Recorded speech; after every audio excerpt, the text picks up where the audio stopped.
If you guys want to know my favorite thing about fractions, it's that if you can add, you can subtract. Because you do it the exact same way. Let me show you. You set it up the same way, 9/10 minus 4/5. And you find your common denominator the exact same way. So you can come over here, you can write your multiples, or you can say, hey, I know that 5 goes into 10 because that has to be the smallest number that both of them go into. So 10 can be my common denominator. But if you want to, just to be safe, and I always kind of advise this, come over here and write your multiples. The multiples of 5 are 5, 10, 15, and so on.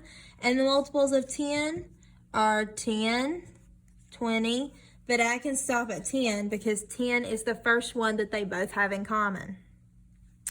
Then I need to come over here and determine what I did to that 5 to get to 10.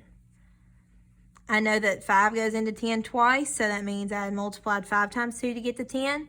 Whatever I do to the bottom, I have to do to the top, and 4 times 2 is 8. Then I do 10 times 1 because that's what I had to do to get to 10. So then I come up and do 9 times 1, and 9 times 1 is 9. Then I just bring my denominator down, which is 10. And remember, you cannot add or subtract unless the denominators are the same. So if these are still two different numbers after you've done all this, you've done something wrong and you need to go back and fix it. Then I just do 9 minus 8, which is really, really easy. And I get 1, so 1/10. And I cut off the 10 here, but 1/10 is my final answer. Let's keep going. I'm going to erase this.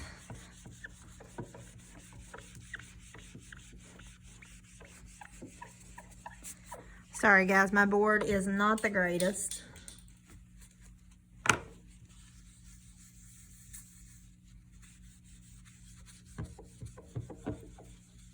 All right, your next problem is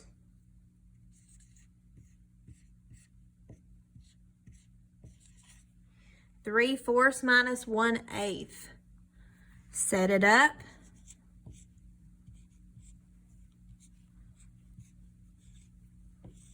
Same thing. Find your common denominator between these two.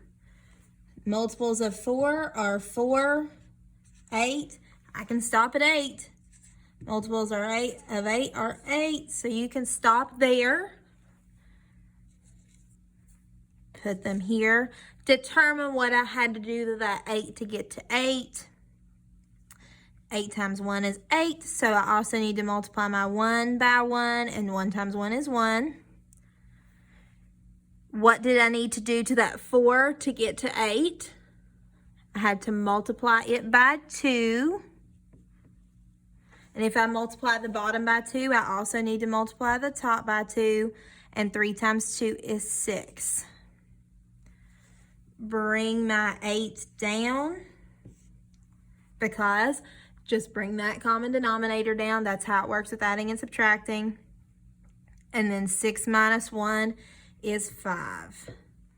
So my final answer is 5/8. Let's erase this.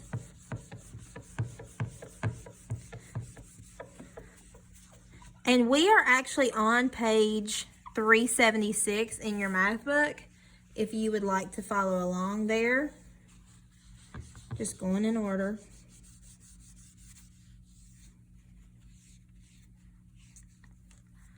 All right. 1/4 minus 1/7. Set it up.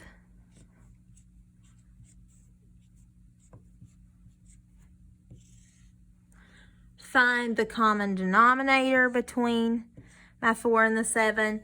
And remember, I do that by figuring out what my multiples are.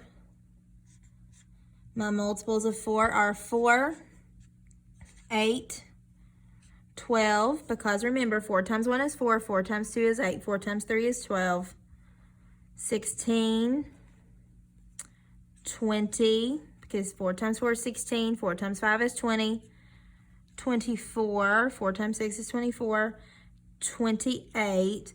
I can actually stop here because I know that 4 times 7 is 28. So I know that 28 is going to be a multiple, and I know that 4 and 7 are going to both go into it. I just had to make sure that there was not a smaller number. So then you come and you write your multiples of 7 to see if there's a number smaller than 28. 7, 14, 21, 28. There was not a number that was smaller. So 28 is my common denominator. What did I need to do to my 7 to get to 28?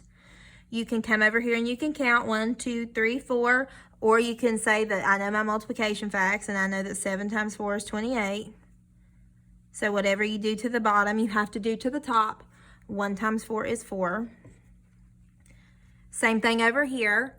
What do I multiply my 4 by to get to 28? You can come over here.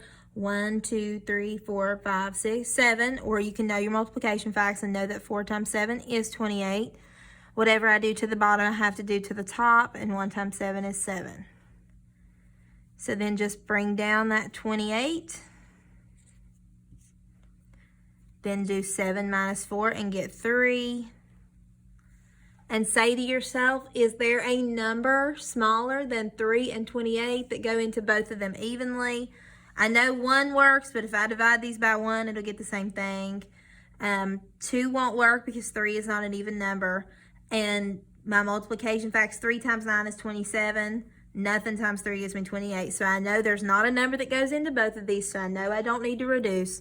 So my final answer is 3/28.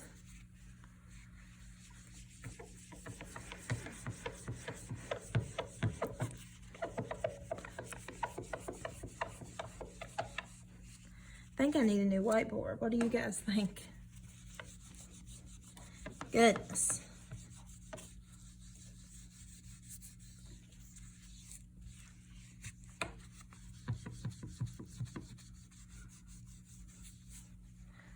All right, for our grand finale problem, our finished problem, I want you to do 9/10 minus 1/4. And if you want to, actually, I'm going to have you pause this video, solve this problem on your own. Once you have solved it, come back and hit the play button and we'll go over it.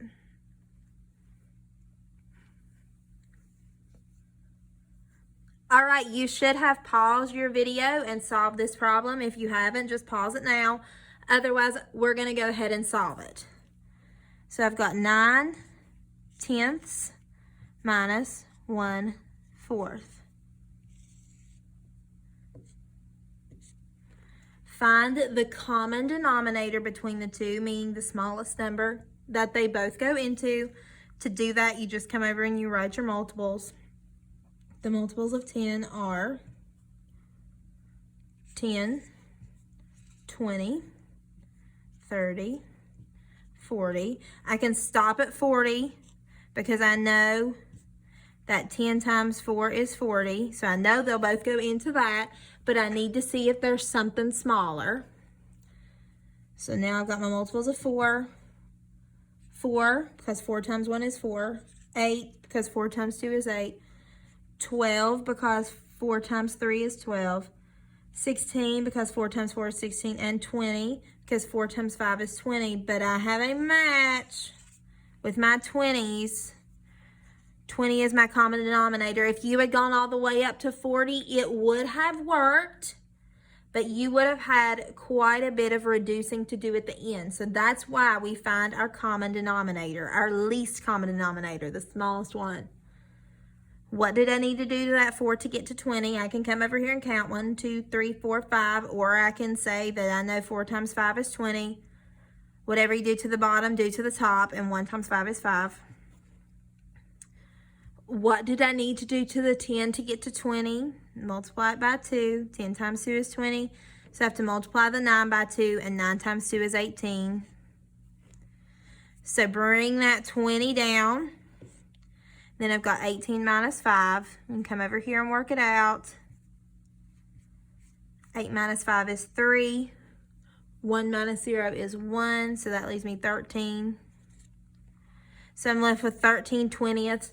There is not a number that can go into both 13 and 20 evenly. So that is my final answer. And there you have it, subtracting fractions.